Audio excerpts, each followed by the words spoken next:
Behind every great ad is an advertising campaign. And on these next few episodes, I'm going to break down what an advertising campaign consists of. So this will be a 5-part series about advertising campaigns, all of the details, and you'll also be able to connect to an actual lesson on advertising campaign that your students will be able to use as a part of either your year-end project, a capstone project, or even for some of the competitions such as DECA and BPA. So let's tune on in and listen to what the various parts of an advertising campaign consist of as we kick off this 5-part series. You're listening to Marketing Adventure, the hub for business, fashion, marketing, and other CTE educators who integrate marketing into the learning experience. I'm your host, Jackie Walker. Each week, I'll cover marketing education concepts, strategies, tips, trends, frameworks, and other information to equip you to connect your classroom to digital natives while cultivating an engaged learning environment. So come on into the room where your favorite beverage, snacks, and even your cell phone are all welcome. All right, so you're all ready. You got your pen and paper ready to take notes about the advertising campaign and how all the components that it consists of. So the 5, as I said before, this is going to be a 5-part series. We're going to talk about the executive summary and objectives, and then we'll get into the fashion company's profile or company profile if you're not focused on the fashion industry. Then we'll look at the target market, and then we'll look at the competitive advantage and industry trends. And then finally, we'll look at the advertising media that's used in an advertising campaign. So let's go ahead and get this started. So today's topic is going to focus on the executive summary, but mostly the objectives of a advertising campaign. And the reason why I'm not going to spend a whole bunch of time on the executive summary is because I have in episode 15 long ago talked about the executive summary, and I broke it down into very fine details. So you can go back and check out that episode if you want to have some detailed information about the executive summary. Now, I will tell you that the executive summary is the first page in your document. Any advertising campaign, project plan, any formal document has an executive summary. That is usually just 1 to 3 pages long. It gives you a very high level overview of the document so that it's called an executive summary, because if you hand that document to an executive, they generally don't have a whole bunch of time to sit there and read through 20 pages of information or more. So what you want to do is give them a high-level summary of the entire document, the whole project, the whole campaign, whatever it is that document is about.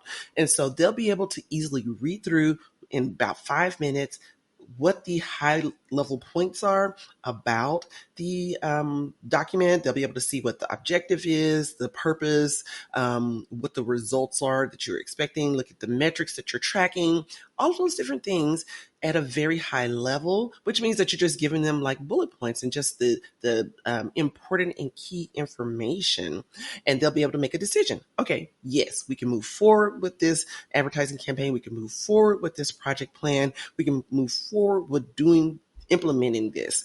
And so your executive summary, because it does have an overview of the whole project, is the last thing that you will actually create. So you will create the executive summary at the end of your project, and then you will place it at the very front of your project to be read by the stakeholder, the individual that you are seeking to buy into your campaign, your project, or whatever it is that you're doing. And just to note, some key features of your executive summary is that it will have an opening statement.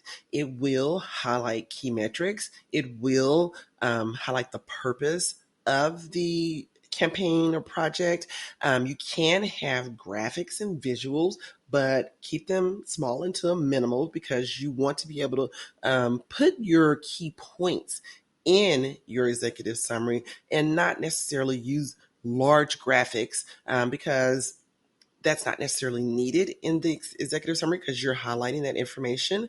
You can put that into the main document where you can expand that visual to make it bigger for the person who's reading through the document to see. But your executive summary is just going to have those fine points. It's going to have just key graphics that help support those points. And like I said, it will have your opening statement and then it will have a closing statement. And in your executive summary, you are going to ask for what it is that you want that executive to approve. You're going to ask them to approve the project. You're going to ask them to support the campaign. You're going to put a statement in there that asks them to buy into what your document is about. Now, if you're looking to help your students create executive summaries, to practice on how they would go about creating an executive summary, or to help them create an executive summary for a project that they're already working on, there is an executive summary activity on my TPT page and at marketingadventure.com. Just check out the links in the show notes for this podcast. Now let's talk about the objective. Your document should always state the objectives of the actual document. So the objective is specific and measurable results that a business or an organization seeks to attain to promote growth and meet the relevant and realistic goals for a particular period of time. All advertising campaigns have a goal. All advertising campaigns seek to have results attached to their goals. All of them have a period in time in which you want to attain those goals. So your objectives are going to spotlight what those goals and those measures in that time period are. Having said all of that, these things are called your SMART criteria. Every plan, campaign has SMART criteria that you should seek to meet. And we're going to detail that out in this episode. So listen on as we go over the SMART objectives. Now, you may ask, what is the difference between an objective and a goal? Well, simply put, an objective is different from a goal because it is specific, measurable action taken to achieve the ultimate goal of a business or an organization.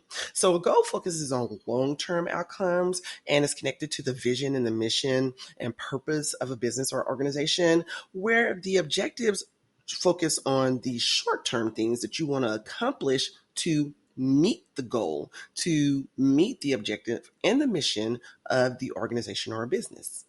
And it's also just key to note that objectives, like I said before, are part of any plan, campaign, strategy, or project. So objectives are very key to identify for a plan because if you don't have an objective, then your plan doesn't really have a roadmap.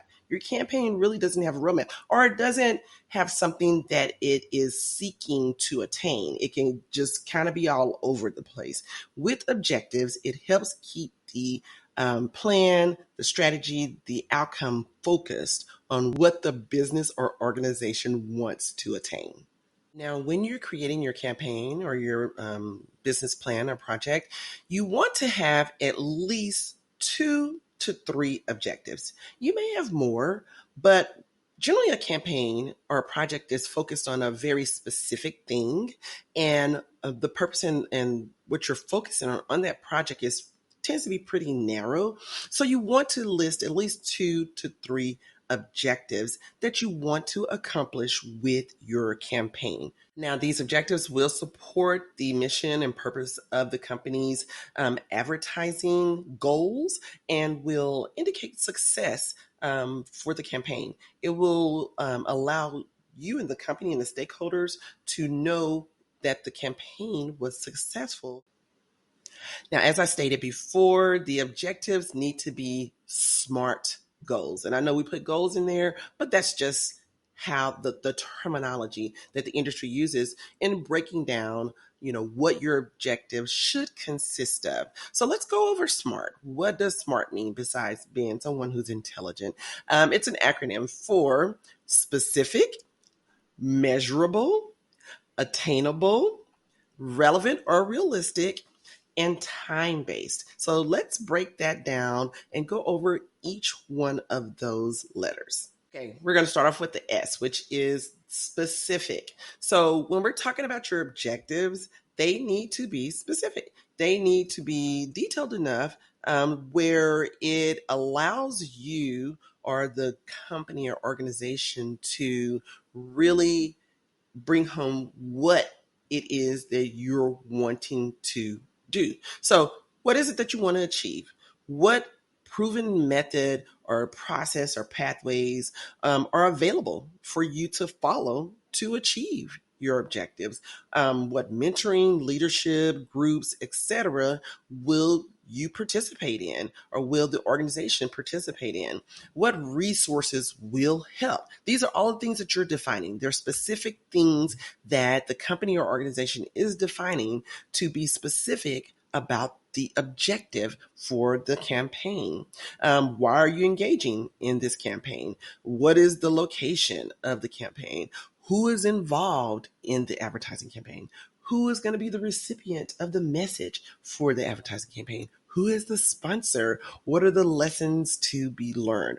All of these are questions that you can answer as a part of defining the specificity of the objectives. You don't have to answer each and every one of these questions when you're being specific about your goal, but these are examples of questions that you would want to answer. It just may be two questions out of those that you will want to answer for your objectives. But the thing is that you just got to be specific. Now, here are some examples of what being specific means.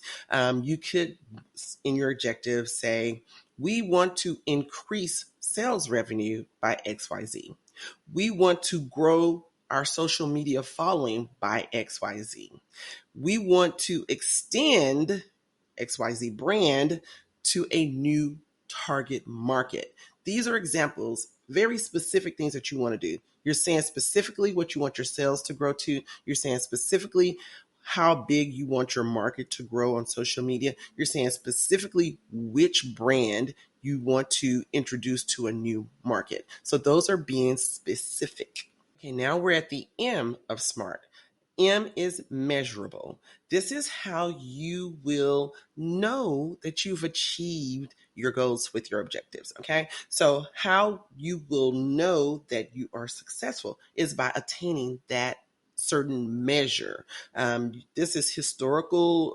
This can be historical data that's collected to be a baseline for future projects or things that you're doing with the company. So let's look at some examples of what is measurable. And we'll use some of the examples that I gave before on being specific, and we'll tie some measures to those. Okay. So to increase sales revenue was the example of being specific, but being measurable, you would say increase sales revenue 9% or by 9%.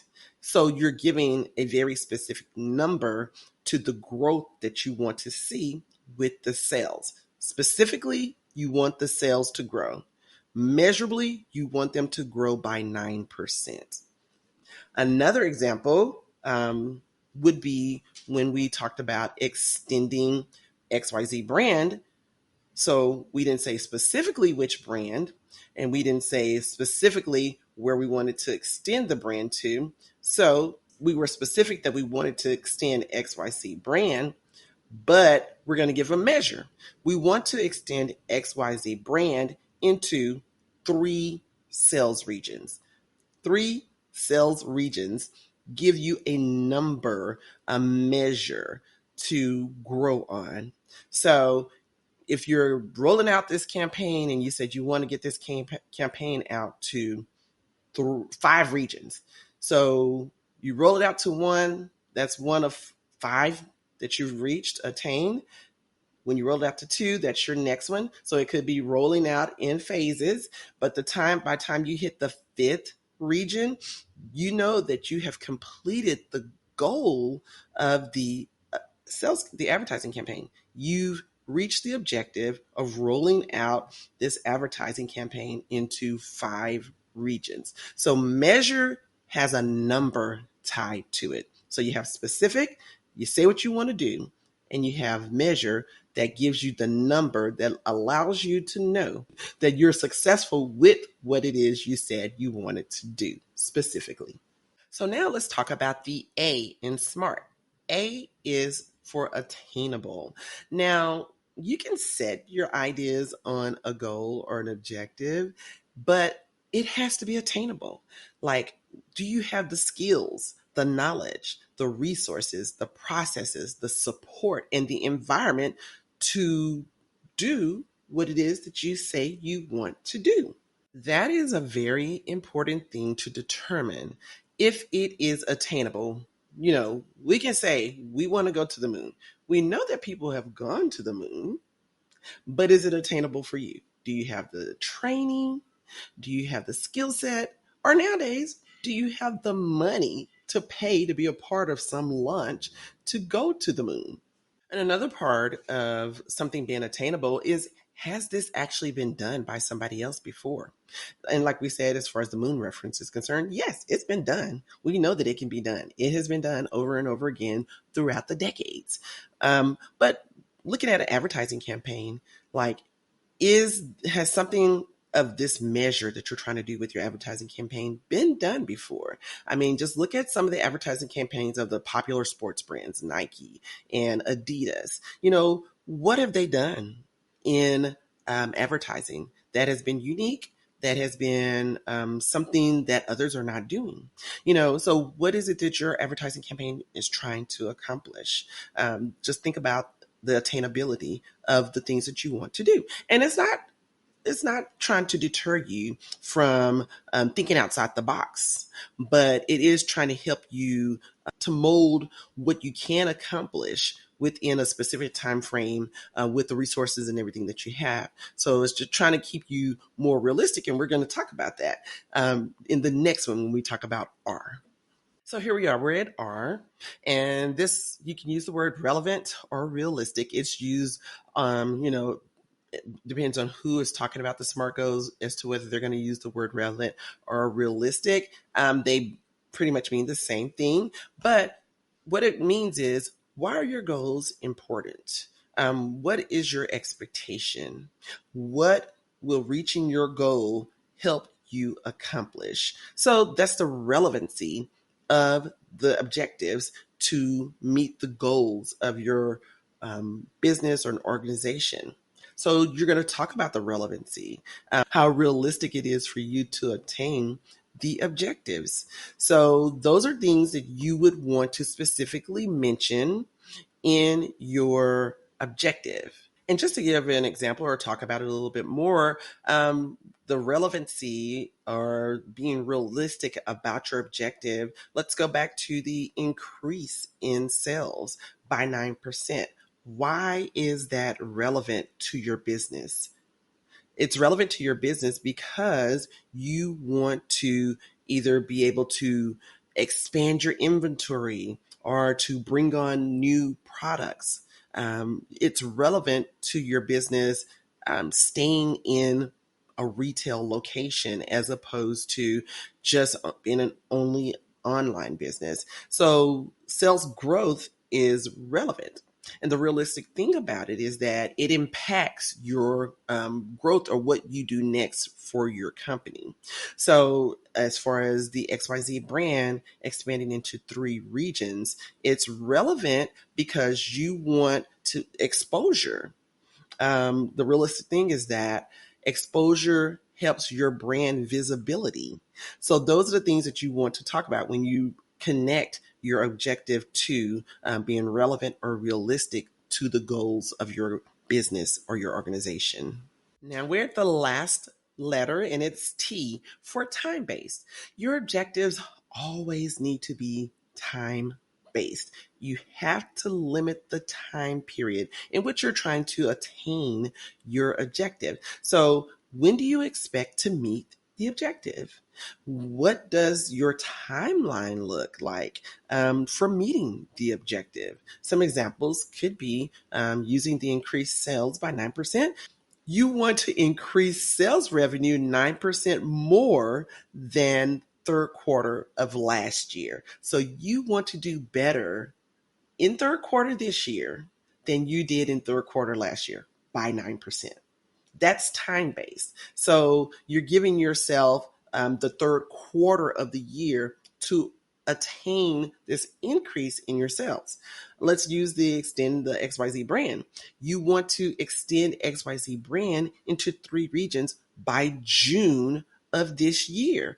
So that gives you a time frame, a timeline that you work towards to meeting the objective. So if June rolls around and you've only extended the brand into 2 regions, then you know you may not have done enough, or your targets were a little bit off in you trying to attain the goal by June. And maybe you should have given yourself a little bit more time, or there could have been some steps and processes that you could have done along the way to help meet that objective of achieving the 3 sales regions by June. By using the SMART goal outline to establish your objectives, I hope that you see how your objective is broken down into those 5 parts, and the supporting information that you provide gives you a great objective for the company or the organization and helps them in achieving their goals. Specifically, what we're talking about is for the advertising campaign, because you have to be specific, you have to have a measure. This has to be attainable. It needs to be realistic and relevant to what you're trying to accomplish. And you have to have a time period in which you want to accomplish this by. Now, when you're writing your objective, you start your objectives off with action words. And those action words, like we were talking about with the sales goals, to increase your sales revenue. When we said to extend XYZ brand into 3 sales regions, you can use words like to grow, to inform, but those words are action words that your objective is looking to do. Now, as we wrap up our discussion on objectives, I want to give you a full example of using the SMART goals to create an objective statement. So let's say you're doing a community service project. Now, I know community service project is one of those DECA projects that are used in competition. I'm sure other CTSOs use community service as one of their projects. So let's just take a look at a project. So with this particular community service project, you're soliciting donations for a women's shelter. So here is the objective that has been established for this project. You're going to solicit personal care businesses to donate a $10 gift card or product for the creation of 10 care baskets that have a total value of $50 for local women's shelters give-a-thon in 8 weeks. Wow, that's a lot. And it covered a lot of information. So let's break that down. This is one objective that for a community service project. So specifically, starting with the S, you stated that it's personal care businesses that you're going to target. You specifically said you want a $10 gift card or a product that's equal to a $10 value. And specifically, there are going to be 10 care baskets, and it's all a part of a women's shelter celebration. So those are several specific things that you've named in the objective. Okay, let's move on to the measure. So the measure is you will have collected $500 in products and gift cards. So you will know that your community service project is successful and is meeting your goals, the purpose of your project, because you have gained the $500 in value of products and gift cards that you set out to obtain to make the 10 baskets. So that's your measure. Attainability. The businesses and the local women's shelter are accessible to you. The businesses are in your community. The local women's shelter is in your community. So these are things that places that you have access to. So that's a part of your attainability. You could add to the attainability is that you have XYZ number of students involved in requesting information. You have parents that are helping the students go out to the businesses to speak to them. So there's other things that could relate to the attainability of this particular objective. So moving into the relevant and realistic part, the R. The number of baskets that you're trying to make is a small number with moderate values.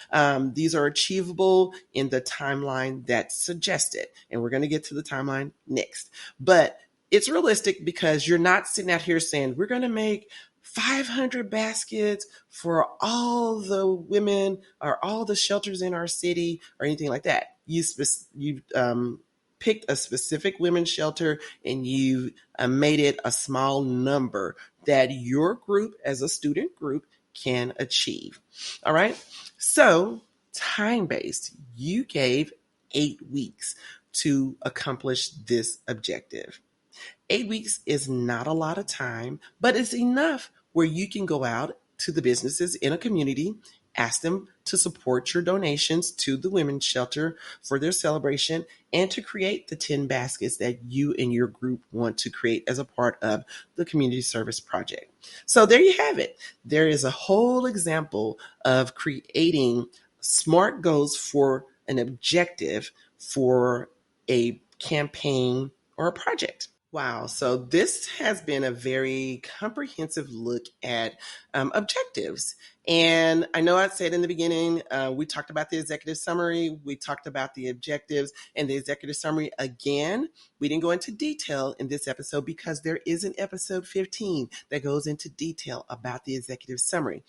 We covered mostly the objective in this particular podcast because I have not outlined that before in a podcast. And it's very, objectives are used all the time in your projects. But in an advertising campaign, you want to be able to identify those objectives. And again, they are SMART goals that create the objective. They're specific, they're measurable, they're attainable, they're realistic and relevant, and they are time-based. I hope this has been very valuable to your learning. And I do thank you for joining me here at Marketing Adventure with Jackie. Come back next week because we are going to focus on how you can create a company profile for your advertising campaign. Remember, this is a 5-part series. You don't want to miss any of it. And just know that there are projects and activities that support the information that you're listening to here. Again, there's an executive summary activity. There is an objective creating activity. And there's a whole advertising campaign that you can use as a year-end project or as a major project or a capstone project for your course. And there's a whole advertising bundle, a whole semester-long bundle, if you want to take a look at that.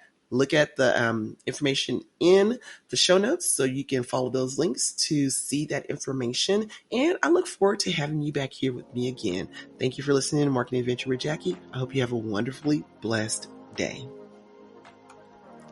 Thanks for listening to Marketing Adventure. Remember to subscribe, rate, review, and share this episode with someone you think would benefit from the information shared here today.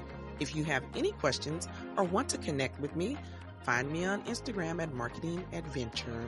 All links and resources discussed in this episode can be found in the show notes at marketingadventure.com.